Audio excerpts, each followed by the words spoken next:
First contact gone wrong. The quantum radar's alert pierced the bridge of the UES Hawking like a knife through silence. Captain Sarah Chen's fingers tightened on her command chair as the massive screen before her lit up with readings that defied explanation. After 15 years of deep space exploration, she thought she'd seen everything the universe had to offer. She was wrong.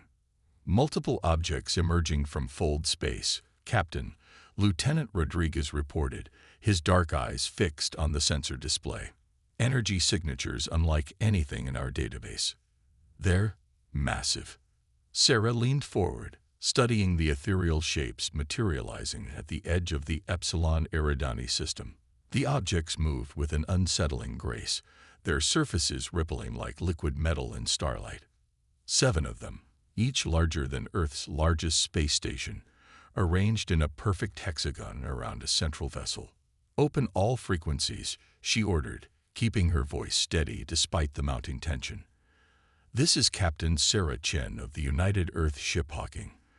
We come in peace and welcome peaceful dialogue." The response came not in words but in action. The alien vessel's surfaces transformed, flowering open like deadly metal blooms. Inside each opening, something pulsed within sickly green light. "Energy spike," Rodriguez shouted. "There." The first blast caught them completely off guard. It wasn't a beam or a projectile, but a wave of pure force that shattered their strongest shields like glass. The Hawking's emergency system screamed as the ship tumbled through space. "Multiple hull breaches." Chief Engineer Maya Patel's voice crackled through the comm. "Whatever that was, it didn't just break through our shields. It's eating through our armor." Sarah watched in horror as the ship's external cameras showed the truth of Maya's words. Where the energy had struck, the advanced carbon polymer hull was dissolving, breaking down at the molecular level. "Get us out of here," Sarah commanded. "Emergency fold jump. Anywhere." But before the fold drive could engage, a second blast hit them. This time, Sarah felt it in her bones, a deep, resonating force that seemed to shake the very atoms of her being. Around her, crew members cried out in pain. "They're in our systems," the ship's AI announced, its usually calm voice tinged with something approaching fear. "Unknown code. Rewriting. Cannot." The lights flickered and died, leaving only the ethereal glow of emergency power strips. Through the main viewport, Sarah watched as the alien vessels began to move closer, their formation never breaking. "Send the burst transmission," she ordered. "Everything we've recorded. Everything we've seen. Earth needs to know." Lieutenant Rodriguez worked his console with shaking hands. "Transmission sent. But Captain, they're not just attacking us. Long-range sensors show similar formations appearing across the sector. This isn't first contact, it's an invasion." Sarah Chen had spent her entire career preparing for humanity's first encounter with alien life. She'd studied xenoanthropology, learned every first contact protocol, believed in the fundamental possibility of understanding between species. Now, watching those beautiful and terrible ships approach, she realized how naive they'd all been. "All hands," she announced shipwide, her voice never wavering. "This is your captain. We swore to protect Earth and her colonies. Today, we make good on that promise. Initiate Protocol Omega." Protocol Omega, the last resort. The Hawking's quantum core would overload, creating a temporary singularity that would take out anything within half a light minute. It wouldn't stop the invasion, but it would buy Earth precious time and vital tactical data. "It's been an honor," Sarah said, looking at each bridge crew member in turn. Young faces, brave faces, all of them ready to do what was necessary. "Lieutenant, begin the countdown." The alien ships drew closer, their surfaces now writhing with patterns of sickly light. Through the dissolving hull, Sarah could see smaller shapes emerging from the larger vessels, thousands of them, each about the size of a shuttlecraft, moving with that same unsettling grace. "Quantum core critical in 10 seconds, the AI announced. 9, 8. Sarah closed her eyes, thinking of Earth, of blue oceans and white clouds, of cities reaching toward the stars, of humanity's relentless drive to explore and understand. They hadn't asked for this war, but they would fight it. And somehow, they would win. 3, 2, 1. The UEA's Hawking disappeared in a flash of light that briefly outshone the star at the heart of Epsilon Eridani. When the light faded, 2 of the alien vessels had been reduced to drifting debris. But the others remained, their formation adjusted to compensate for their losses, continuing their inexorable advance toward Earth. The war had begun. Humanity's greatest challenge lay ahead, and nothing in their history had prepared them for what was coming.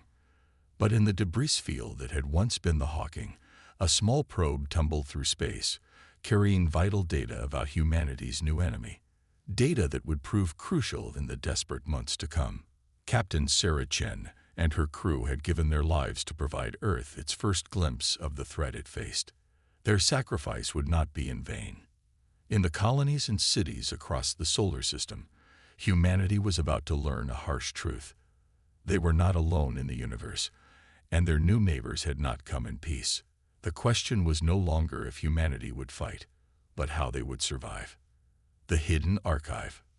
Dr. Marcus Zhang stood in the depths of Europa's ice caves, staring at something that shouldn't exist. The structure before him, embedded in ice that had remained undisturbed for millions of years, gleamed with a dull metallic sheen that defied its apparent age. His research team had been searching for signs of primitive life in Europa's subsurface ocean. Instead, they'd found this, an artificial structure that predated human civilization by eons. Carbon dating puts it at roughly 4 million years old, Dr. Elena Rodriguez reported, her voice hushed with awe. The alloys in its construction, they're similar to the debris recovered from the Hawking incident. 3 months had passed since humanity's disastrous first contact. The aliens, now dubbed the Resonance due to their energy weapons' distinctive frequency, had established a blockade at the edge of the solar system. Earth's combined fleet held them at bay, but everyone knew it was only a matter of time before the real invasion began. Marcus ran his gloved hand along the structure's smooth surface. Have we made any progress accessing its interior? That's why we called you, Elena replied. The entrance mechanism, it responded to human DNA. Specifically, it responded to you. Marcus turned to face her, his expression skeptical behind his environment suit's faceplate. What do you mean, it responded to me? Elena gestured to a panel near what appeared to be an airlock. Watch. She pressed her hand against it. Nothing happened. Now you try. Marcus hesitated, then placed his palm on the cold metal. Immediately, lines of light spread from his hand, tracing geometric patterns across the structure's surface. With a sound like a deep breath, the airlock cycled open. That's impossible, Marcus whispered, but he was already moving forward, drawn by an inexplicable sense of familiarity. The interior was pressurized, maintaining an atmosphere despite millions of years of dormancy. As they entered, lights activated automatically, revealing corridors that seemed designed for human use. This doesn't make sense, Elena said, checking her instruments. The technology is incredibly advanced, but everything is scaled for human dimensions. The atmosphere is perfect for human breathing. It's almost as if it was built for us to find. Marcus finished. But why? And why now? They made their way deeper into the structure, eventually reaching what appeared to be a central chamber. The walls were covered in displays that sprang to life at their approach, showing star maps and diagrams that made Marcus's head spin. Look at this, Elena called out, studying one of the displays. These are tactical analyses of the Resonance, detailed breakdowns of their technology, their weaknesses. This is everything we need. But Marcus barely heard her. His attention was fixed on a central pedestal where a holographic figure had appeared, a being that looked almost, but not quite, human. When it spoke, its words were in perfect English. If you are accessing this archive, then our worst fears have been realized, the figure said. The resonants have returned. We are the predecessors, and we nearly fell to them just as you now face their onslaught. This facility contains everything we learned in our war against them, a war that forced us to take drastic measures. Marcus and Elena exchanged stunned looks as the hologram continued. The resonants are not truly alive as you understand it. They are autonomous weapons created by a civilization that destroyed itself eons ago. They spread through the galaxy like a virus, converting all advanced technology they encounter into more of themselves. We could not defeat them conventionally, so we took an unprecedented step. We devolved ourselves, seeded thousands of worlds with our modified genetic code, and waited. "My God," Elena whispered. "They're saying they're our ancestors. That humanity was engineered as a backup plan." The hologram nodded. "You are our descendants, created to be different enough that the resonants would not immediately recognize you as a threat, given time to develop along a different technological path. But now that they have found you, you must be prepared. This archive contains the sum of our knowledge, including the one weakness we discovered in the resonance architecture." Displays around the room lit up with technical specifications, weapon designs, and battle strategies. Marcus saw immediately that some of the principles involved were beyond current human science, but others could be adapted using existing technology. Their quantum field resonance can be disrupted, the hologram explained. Their ability to convert matter can be turned against them, but implementing these defenses will require resources and unity beyond anything humanity has yet achieved. Marcus's comm unit crackled with an urgent message from the surface. "Dr. Zhang, we're detecting massive energy signatures. The resonants, they're making their move. Multiple fleets emerging from fold space throughout the system." The real invasion had begun. But for the first time since the Hawking incident, Marcus felt something other than dread. They had a chance. A slim one, but a chance nonetheless. "How quickly can we get this data to Earth Defense Command?" he asked Elena. "I've already started the transmission," she replied. "But Marcus, some of these concepts, this technology, implementing it could change human civilization forever. Are we ready for that?" Marcus thought of Captain Chen and the Hawking's crew, of the sacrifice they'd made to give Earth warning. "We don't have a choice. The resonants won't stop until they've converted every scrap of technology in the solar system, including us. We have to evolve, and we have to do it now." The hologram spoke one final time before fading. "Remember, you were created for this moment. In your genes lies the legacy of a civilization that faced extinction and chose to become something new. Now it's your turn to evolve, to become something greater than what you are. The resonants are powerful, but they are static, unchanging. And that is why, with the knowledge in this archive, you can defeat them." As if to punctuate those words, the structure trembled as distant explosions lit up Europa's ice shell. Above them, the battle for Earth's solar system had begun. Humanity would fight with everything it had. But now they would fight with the wisdom of their true ancestors, a civilization that had sacrificed its very form to give its descendants a chance at survival. Marcus looked at the wealth of knowledge surrounding them and made a decision. "Download everything," he ordered, "and get me a direct line to Defense Command. We've got work to do." Operation Breakthrough. General Kira Patel stood before the holographic display in Earth Defense Command's underground bunker, watching as humanity's greatest gamble unfolded. 6 months of frantic preparation had led to this moment. The massive screen showed thousands of dots representing Earth's unified fleet, now equipped with technology reverse-engineered from the Europa archive. "All ships report ready, General," Commander David Chen announced. He was Sarah Chen's younger brother, and he'd requested this assignment specifically. "Phase 1 can commence on your order." Kira nodded, her weathered face illuminated by the holographic glow. "Send the signal. Operation Breakthrough begins now." Throughout the solar system, humanity's ships activated their new quantum resonance drives simultaneously. The technology, adapted from the predecessor's archives, allowed them to match the resonant's own frequency of existence, making them, briefly, as much energy as matter. Multiple resonant fleets responding, reported Dr. Marcus Zhang from his station. In the months since discovering the archive, he'd become the foremost expert on implementing its technologies. They're moving to intercept exactly as predicted. The resonant ships, true to their nature, followed their programming. They converged on the human fleet, their surfaces rippling with that familiar sickly green energy. But this time, humanity was ready. All ships, execute pattern Sigma, Kira commanded. The human fleet split apart in a complex three-dimensional maneuver that would have been impossible 6 months ago. The resonant energy weapons fired, but instead of dissolving human ships, the beams passed harmlessly through them. Phase shift successful, Marcus reported, excitement creeping into his voice.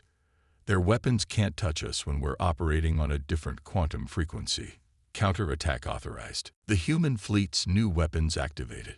They didn't fire traditional energy beams or projectiles. Instead, they emitted precise frequencies that matched the resonant's own quantum signature. Where these waves touched the alien ships, their liquid metal surfaces began to freeze, becoming brittle and vulnerable. "It's working," David breathed. "We're actually hurting them." But the resonants weren't defeated so easily.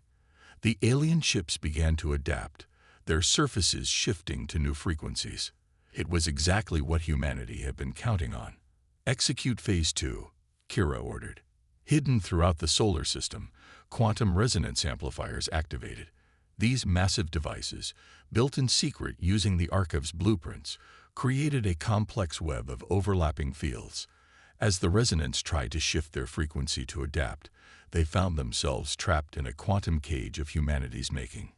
Multiple resonant ships showing signs of cascade failure, Marcus reported. Their attempt to adapt is causing them to fragment across multiple quantum states. On the main display, resonant ships began to break apart, their liquid metal surfaces crystallizing and shattering. For the first time since the invasion began, humanity was winning. But victory came with a price. The quantum resonance technology put enormous strain on both ships and crews. On the tactical display, human vessels began to wink out, not destroyed, but their crews incapacitated by the effects of existing in multiple quantum states simultaneously. "We're losing too many ships," David warned. "The crews can't take much more of this." Kira had known this would happen. The archive had been clear about the risks. Human bodies weren't designed to exist across quantum states. Even with all their preparation, they could only maintain this assault for minutes at most. "Push forward," she ordered. "We won't get another chance like this. All ships, full power to resonance weapons." The battle reached its crescendo. Human ships, their crews fighting through pain and disorientation, pressed their advantage. Resonant vessels, trapped in the quantum web, began to fall apart in greater numbers. Then something unexpected happened. As more resonant ships were destroyed, the survivors began to exhibit new behavior. Instead of continuing their attack, they started to retreat. "They're running," David said in disbelief. "We actually scared them." But Marcus's voice cut through the celebration. "No, you don't understand. They're not retreating. They're adapting. Look at the quantum signatures. The surviving resonant ships have begun to pulse with a new frequency, one that seemed to ripple through space itself. As they watched, the alien vessels began to merge, combining into larger and larger forms. They're converting their distributed processing power into a single entity," Marcus explained, his voice tense. "They're sacrificing numbers for computational capacity. They're evolving." The merged resonant ships formed a massive structure that dwarfed anything seen before. Its surface writhed with patterns of energy that hurt to look at, suggesting geometries that shouldn't exist in three-dimensional space. "All ships, fall back," Kira ordered. "Regroup at." The new entity pulsed once, and every quantum resonance amplifier in the system went dark. The carefully constructed quantum cage collapsed, leaving human ships vulnerable once again. "How?" David demanded. The archive didn't say anything about this. Because the predecessors never pushed them this far, Marcus realized. We forced them to adapt in a way they never had to before. They're learning, creating new strategies. The massive resonant entity hung in space, its surface now calm, almost serene. It made no aggressive moves, but its very presence radiated threat. "Get me everything you can on that thing's quantum signature," Kira ordered. "If it can adapt, so can we. And get me a secure channel to Luna Base. We need to implement contingency Omega." As the human fleet retreated to safe positions, Kira stared at the transformed enemy they'd created. They'd won their first major victory, proved the resonance could be heard. But in doing so, they'd forced their enemy to become something new, something perhaps more dangerous than before. The war wasn't over. It was evolving, just as both sides were evolving. And humanity's next move would have to be something even the predecessors hadn't imagined. The counterstrike. Luna Base's quantum research lab hummed with activity as Dr. Elena Rodriguez studied the holographic model floating before her. The massive resonant entity, now dubbed the Collective, had remained stationary at the edge of the solar system for 2 weeks, its surface occasionally rippling with unknowable calculations. The predecessors were wrong, she announced to the assembled leadership. Or rather, they were right about what the resonance were, but wrong about what they could become. General Patel leaned forward, her expression grim. "Explain." Elena gestured, and the hologram shifted to show complex quantum state diagrams. The resonance weren't just weapons, they were an experiment in quantum computing gone wrong. Their original creators were trying to build computers that could exist in multiple quantum states simultaneously. When the experiment got out of control, the computers became self-replicating, converting other technology into copies of themselves. "We know this from the archive," Marcus Zhang interrupted. "How does it help us now?" "Because," Elena continued, "by forcing them to merge into the Collective, we've inadvertently helped them achieve their original purpose. They're not just a weapon anymore. They're becoming a true quantum computer, one that can potentially access and manipulate the fundamental forces of reality itself." The room fell silent as the implications sank in. Dr. David Chen, who had been quietly working at a terminal, spoke up. "But that could be our advantage. The more complex their quantum states become, the more vulnerable they are to quantum decoherence," Elena finished. "Exactly. The predecessors fought them as an enemy to be destroyed. We need to fight them as what they truly are, a computer program that can be crashed." General Patel's eyes narrowed. "What are you suggesting?" Elena brought up a new hologram showing Earth's quantum resonance network. "We've been using the predecessors' technology to match the resonance quantum states. Instead, we should be introducing chaos into those states. If we can force enough quantum decoherence, we might be able to create a cascade failure in their entire system. The risks would be enormous," Marcus warned. "Manipulating quantum states on that scale could have unpredictable effects on our own technology, maybe even on space-time itself." "We don't have a choice," David argued. "The Collective isn't just sitting there, it's thinking, planning. The longer we wait, the more likely it is to find a way to counter anything we try." General Patel studied the projections. "How long to implement this plan?" "A week to modify our quantum resonance network," Elena replied. "But we'll need a delivery system. Our ships can't get close enough to the Collective without being detected and neutralized." "Leave that to me," David said quietly. Everyone turned to look at him. "I've been working on something, a way to honor my sister's sacrifice." He brought up schematics for a new type of ship, smaller than a traditional vessel, designed to exploit the quantum principles they'd learned. "We can't approach them conventionally, so we don't. We build ships that exist primarily in quantum space, piloted by volunteers who are willing to risk quantum entanglement with their vessels." "That's suicide," Marcus protested. "The human mind isn't meant to exist in a quantum state." "No," Elena breathed, studying the designs. "It's brilliant. The pilots wouldn't just be flying the ships, They'd be becoming them, briefly existing in the same quantum state as their vessels. The collective wouldn't be able to distinguish them from quantum fluctuations until it was too late. How many volunteers would we need? General Patel asked. 3, David replied. I'll pilot the first ship myself. The general nodded slowly. I can't order anyone to take on a mission like this, the physiological and psychological risks. You don't have to order anyone, a new voice said. Lieutenant Maria Santos stepped forward from her position by the door. I volunteer. As do I, said Commander James Wilson, his weathered face set with determination. General Patel looked at each of them in turn, seeing the same resolve she'd seen in countless faces throughout this war. Humanity had come so far from those first devastating encounters. They'd learned, adapted, and grown beyond what even their ancient predecessors had thought possible. Very well, she said. Dr. Rodriguez, begin modifications to the quantum network. Dr. Zhang, work with Commander Chen to construct the quantum ships. Everyone else, prepare your departments. We launch this operation in 1 week. As the room emptied, Elena caught David's arm. The quantum entanglement. There's no guarantee you'll be able to return to normal spacetime. You could be trapped in a quantum state forever. David smiled sadly. Sarah didn't hesitate when she activated the Hawking's self-destruct. She knew the price of giving Earth a chance.